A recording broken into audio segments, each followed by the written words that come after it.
মানুষ পারে না এমন কিছু নেই।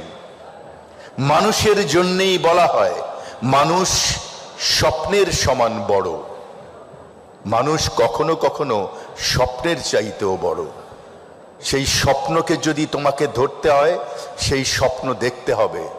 আজকে থেকে 30-40 বছর আগে, 30 বছর আগে আমরা বা আমাদের মতো সবুর খান সাহেবরা, আমরা যারা একটু ভালো লেখাপড়া করেছিলাম, তখনও কিন্তু আমরা বেকার ছিলাম। আমি 1.5 বছর বেকার ছিলাম।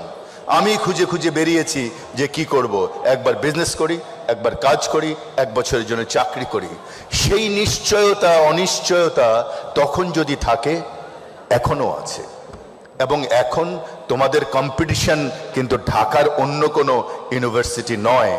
তোমাদের কম্পিটিশন তোমাদেরই অনেক ভাই বোন, তোমাদেরই অনেক বন্ধু বিদেশের আরো স্ট্রং ইউনিভার্সিটিতে পড়ছে।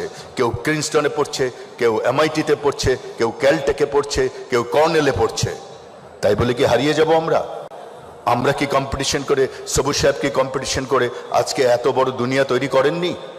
আমাদের মতো সামান্য যারা মধ্যবিত্ত ঘর থেকে নিজেদের উঠিয়ে এনেছি, তারা কি সমাজে এক ধরনের নিজেদের পদাঙ্ক সৃষ্টি করিনি? আমরা যদি করতে পারি, তোমাদের মধ্যে যেই সুপ্ত সুযোগ আছে, তোমরা পৃথিবী জয় করতে পারো, সারা পৃথিবী জয় করতে পারো।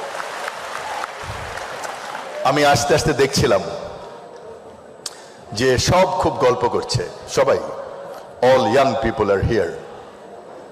তো ঢাকা ইউনিভার্সিটির একটা ট্র্যাডিশন আছে। তোমরা যদি ঢাকা ইউনিভার্সিটির পাশ দিয়ে আজকে যাও, সোহরাওয়ার্দী উদ্যান ঢাকা শহরের সবচেয়ে বড় উদ্যান।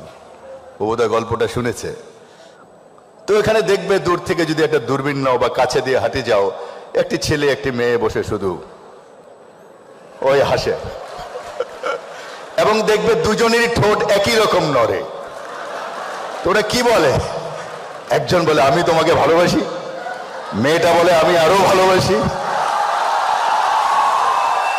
কিন্তু দুজনেই জানে যে দুজনেই মিথ্যে কথা বলছে। তোমাদের সেই বয়স, আমাদের সেই বয়স নেই। আমার ভালো লাগছে হেঁটে, কিন্তু এরকম গাছের নিচে বসা নেই। একটি নির্মল পবিত্র মেলামেশা আছে, এটি প্রয়োজন জীবনকে জানার জন্য। আমাকে যদি আজকে জিজ্ঞেস করা হয় তোমার জীবনের সবচেয়ে বড় শক্তি কি ছিল, আমি জানি না অন্য কে কি বলবে। আমি নিশ্চিত করে তোমাদের বলতে পারি, আমি যে কোনো জায়গায় বলবো, যে কোনো পরিস্থিতিতে বলবো, আমার জীবনের সবচেয়ে বড় শক্তি ছিল